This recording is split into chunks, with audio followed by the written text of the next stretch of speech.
Olá, estudantes! Sejam bem-vindos a mais um vídeo do canal Neurologia em Mapas Mentais. Não esqueçam de curtir e compartilhar nossos vídeos, hein? O assunto da aula de hoje é História da Neurologia. Vamos lá? Começaremos a conversar com vocês sobre alguns personagens importantes que versam sobre a neurologia no mundo e depois a gente conversa um pouquinho sobre a neurologia no Brasil. Você pode pensar, professora, que vídeo mais chato. De fato, não é assim dos melhores, não é aquela patologia que você quer conhecer, quer descobrir, quer ver no seu paciente, mas talvez seja importante a gente dar um pouco de crédito a quem de fato tem. Até porque em alguma circunstância da vida, quem sabe você será um citado nesses grandes artigos da vida aí em neurologia? Então vamos lá. Vamos começar falando sobre o Thomas Willis. Thomas Willis, entre os anos de 1621 e 1675, é considerado o fundador da neurologia. Nesse caso, ele colaborou, para ser assim considerado, com o livro Cerebral Anatomy, em 1664, em que ele disse que neurologia significa uma doutrina, um estudo dos nervos. Assim, ele contribuiu com alguns estudos importantes, como por exemplo com o polígono de Willis, que nós conversaremos lá no AVC, tem inclusive seu nome. Ele também descreveu alguns estudos sobre epilepsia do lobo temporal e também sobre uma patologia que a gente também irá estudar chamada miastenia graves. Já Paul Broca, entre os anos de 1824 e 1880, estudou sobre linguagem e afasia em relação às alterações da linguagem, principalmente presentes essas afasias nas lesões do córtex frontal. Já Jean Evangelista Purkinje ou Purkinje, entre os anos de 1787 e 1869, fez desenhos de neurônios. Isso foi importante porque na região cerebelar, inclusive, existem células com o nome células de Purkinje.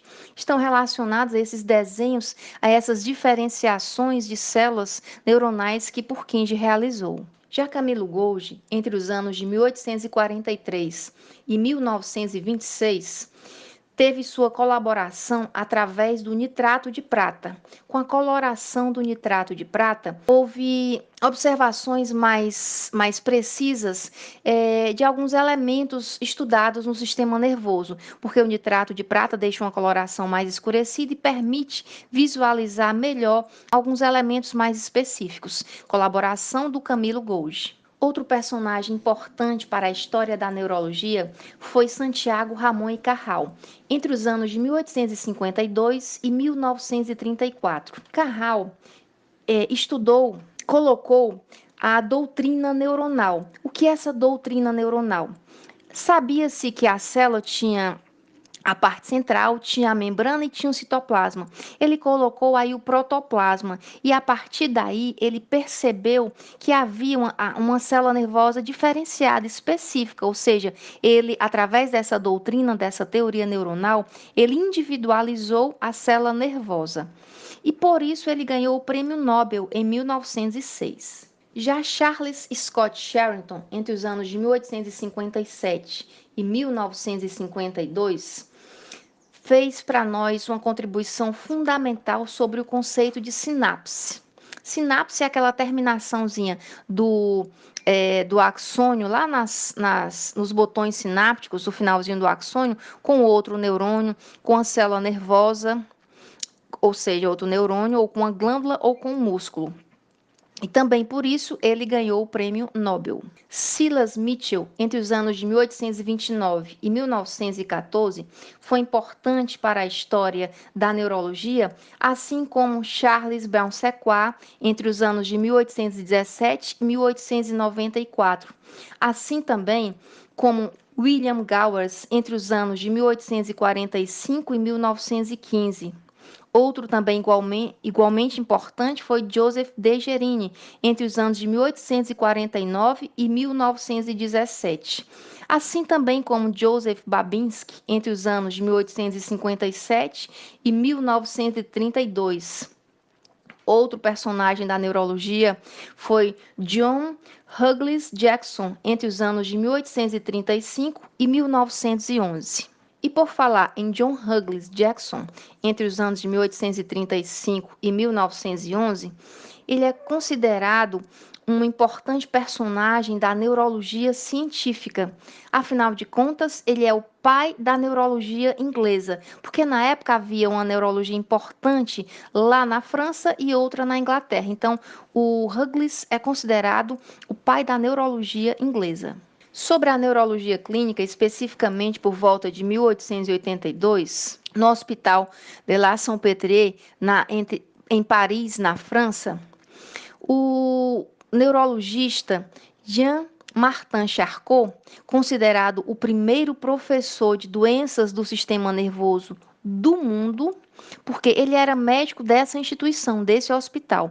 E lá eles recebiam pacientes com doenças neurológicas e com doenças psiquiátricas. Na época não existia uma distinção específica entre neurologia e psiquiatria. E aí o Charcot fazia esse estudo clínico e depois em necrópsia.